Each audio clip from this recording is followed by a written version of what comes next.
Coup de foudre diplomatique, la nomination de Madame Judith Kiara-Kumiro, si j'ai bien prononcé le nom, c'est Kiara Kumiri, exactement, qui est l'actuel consul du Kenya nommé pour Goma.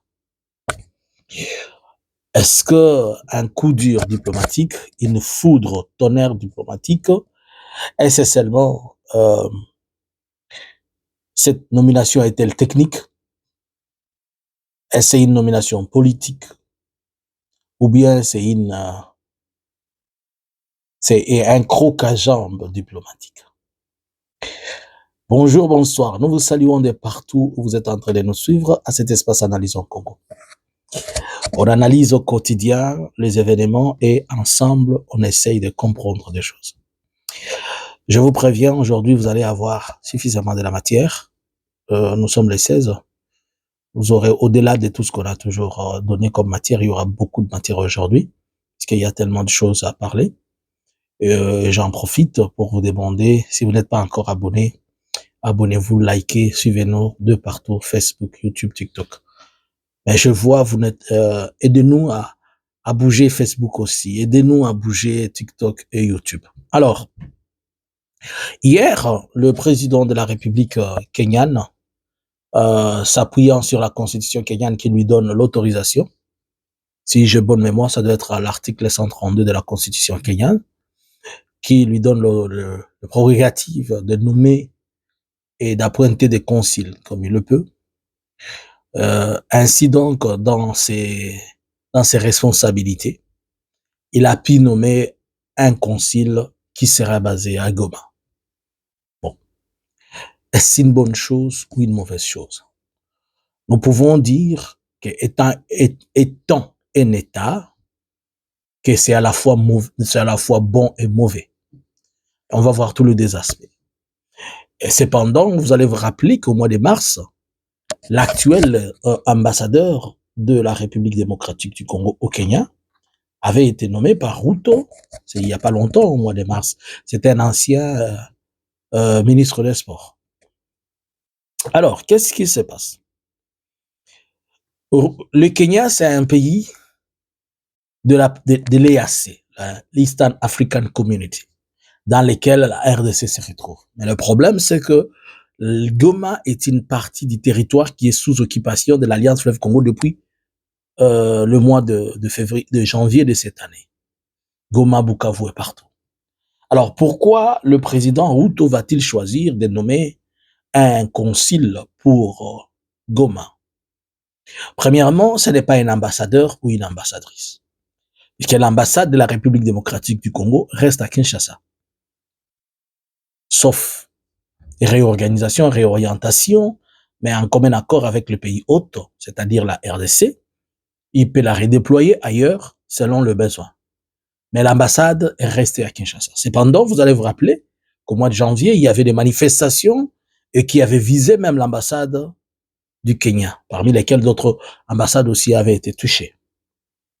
Alors, est-ce que cela favorise que l'on ait un concile à déployer ailleurs? Non. Cela ne le favorise pas, mais c'est un besoin. Un besoin pour le Kenya. Comment? Si j'essaie de parcourir quelques informations techniques, vous allez remarquer que le Kenya a un élément important qu'il partage avec la RDC. C'est le port de Mombasa.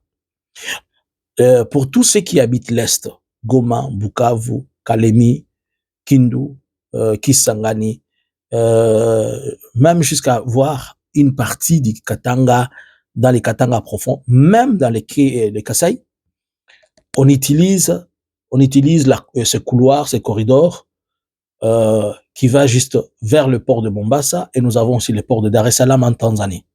Mais celle pour le port de Mombasa, je prends par exemple pour 2024, il y a eu 41,1 millions de tonnes arrivées sur le port de Mombasa.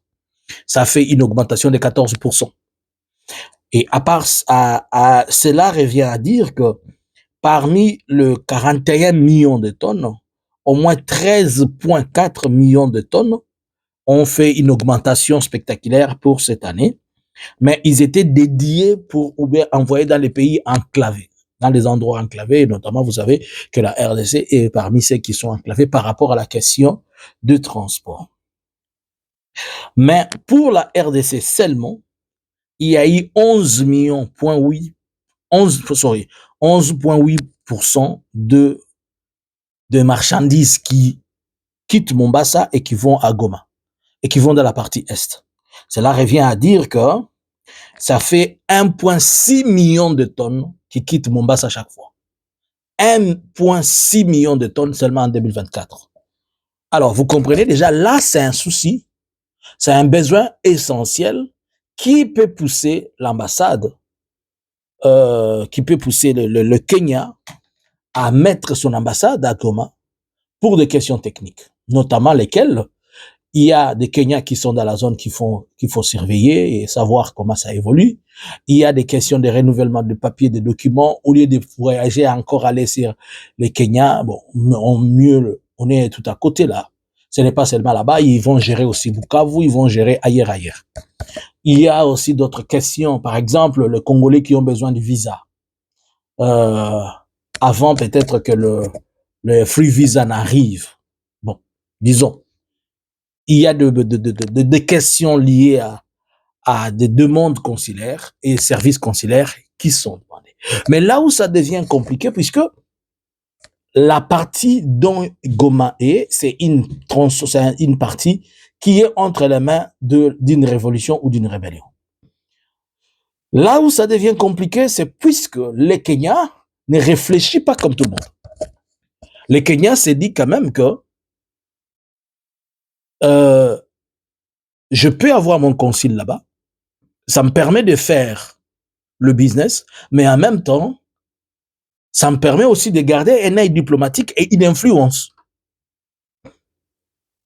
À la fois, les Kenyans, comme tout État, il a compris que la RDC est devenue presque un pays à deux. Alors, il faut avoir tous les deux pieds sur terre, au lieu d'avoir un seul pied.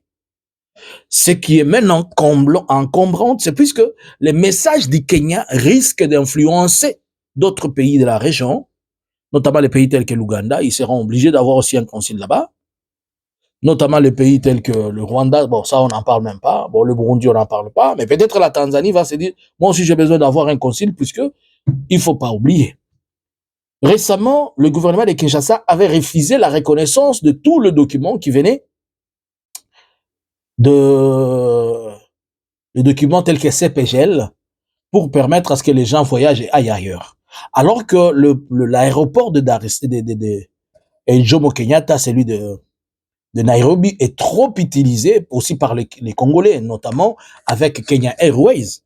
Alors, au lieu de faire tout ce tralala, ils peuvent trouver tous ces services consulaires là-bas, ils peuvent avoir, et on peut stamper leurs documents, ils vont, ils rentrent. N'oubliez pas qu'il y a un grand potentiel de marché dans l'Asie à partir de tout le monde qui est à l'Est, des gens qui vont à Dubaï, qui vont à Shanghai, qui vont à Thaïlande, qui vont à Bangkok, les gens qui vendent, par exemple, vous allez voir, la grande partie des tourmalines, le minerai des tourmalines, qui quittent là-bas, ils vont souvent, ils prennent l'avion vers Mombasa ou bien ils prennent l'avion à Kigali, à Kanombe. Alors, c'est aussi une compétition où Kenya Airways s'est dit non, au lieu que j'aille loin, je vais commencer à choper mes clients ici. Comme ça, dans les services consulaires, on peut leur favoriser et donner des choses. Donc, c'est à la fois diplomatique et à la fois aussi économique. Mais là où ça choque, c'est plus que Kinshasa se retrouve comme étant trahi. Mais en même temps, il n'est pas trahi. Ruto joue le rôle aussi parmi les gens qui sont en train d'amener les négociations. Donc, son pays, notamment avec l'ancien président, il peut jouer avec ses leviers pour dire on veut se rapprocher pour que l'on puisse être en mesure de pouvoir le bousculer. Mais il faut retenir que les relations entre Félix et Ruto ne sont pas bonnes. Donc Kinshasa ne verra pas ça d'une bonne signe. Kinshasa se dira être trahi. Que pensez-vous? Est-ce que Ruto a-t-il trahi Kinshasa? Ou bien Ruto a servi une cause régionale? Bonjour, bonsoir. Ne manquez pas à notre deuxième analyse. Soyez connectés aujourd'hui, vous aurez de la matière en l'air.